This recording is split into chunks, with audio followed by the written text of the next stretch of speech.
Bonjour à tous et bienvenue sur Développement Facile. Donc, on continue ensemble à découvrir toutes les options des boîtes de dialogue, c'est-à-dire vous avez eu un cours précédent pour commencer à utiliser ce widget jQuery dans vos sites internet. Eh bien là, on va voir aller un peu plus loin. Par exemple, vous allez apprendre à supprimer la barre de titre tout simplement en faisant un $8 dialogue title bar hide, donc pour masquer la barre de titre. Vous pouvez également ajouter une image dans la barre de titre, donc ça peut être très très sympa vous savez que une image parle mieux que 1000 mots, donc une image dans votre barre de titre c'est beaucoup plus intuitif et parlant à votre internaute. Et vous pouvez choisir bien évidemment la position de la boîte de dialogue. Vous n'êtes pas obligé de la centrer, vous pouvez la mettre en haut, à gauche, à droite, enfin, là où vous le souhaitez. Et vous pouvez bien évidemment définir la taille de la boîte de dialogue avec les options width, height, les tailles minimum, les tailles maximum. Tout ça, ça se fait sous forme d'un tableau qui contient toutes les options que vous transmettez à la boîte de dialogue. Donc vous avez un exemple qui s'affiche sur votre écran. Vous pouvez ajouter des boutons à la boîte de dialogue, un bouton pour la fermer, pour valider, et bien évidemment, chaque fois qu'il y a une action, un clic sur ce bouton, vous pouvez effectuer du code JavaScript pour modifier, par exemple, un fichier PHP, insérer dans une base de données les informations que l'utilisateur a sélectionnées. Et l'option modal qui rajoute une couche grisée entre le fond de votre page web et la boîte de dialogue. Donc le fond n'est plus sélectionnable par l'utilisateur, il peut juste interagir avec la boîte de dialogue.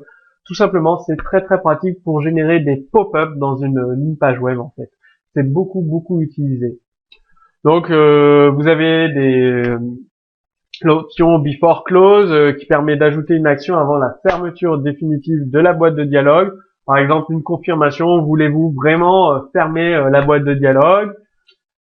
Vous avez une option, la boîte de dialogue pourrait être ouverte sur le clic d'un bouton. Vous l'avez vu dans le cours précédent, je vous ai montré comment ouvrir la boîte de dialogue sur un clic.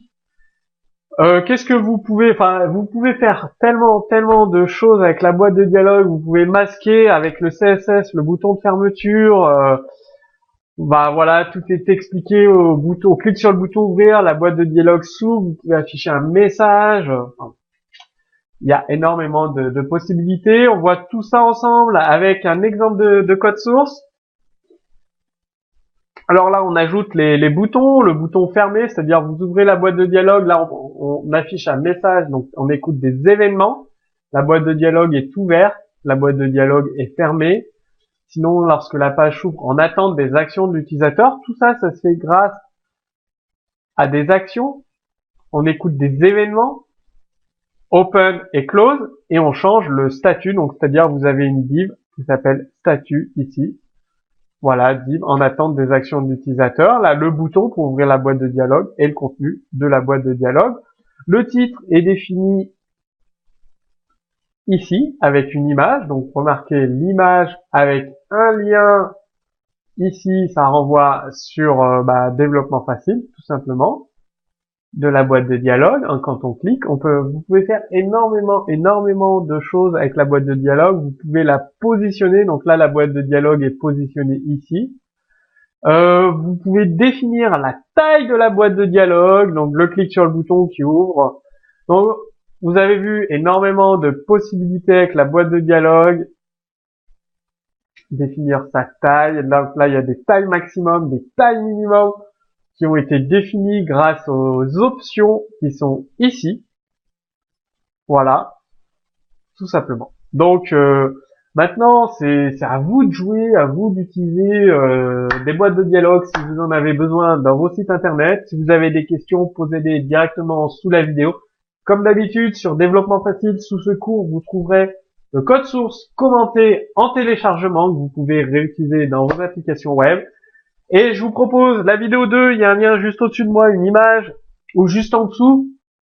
Vous allez profiter de mon accompagnement individuel et personnalisé pour tout connaître les frameworks jQuery, l'extension jQuery 8, le framework Dojo. Donc pendant 4 mois, je vous aide à savoir utiliser ces frameworks, les possibilités immenses de ces frameworks pour développer beaucoup plus rapidement et efficacement des sites web que vos utilisateurs adorent. Donc, cliquez sur l'image vidéo 2 ici, vidéo 2 en dessous de la vidéo, allez voir la vidéo 2. Et moi, je vous dis à très très bientôt sur Développement Facile.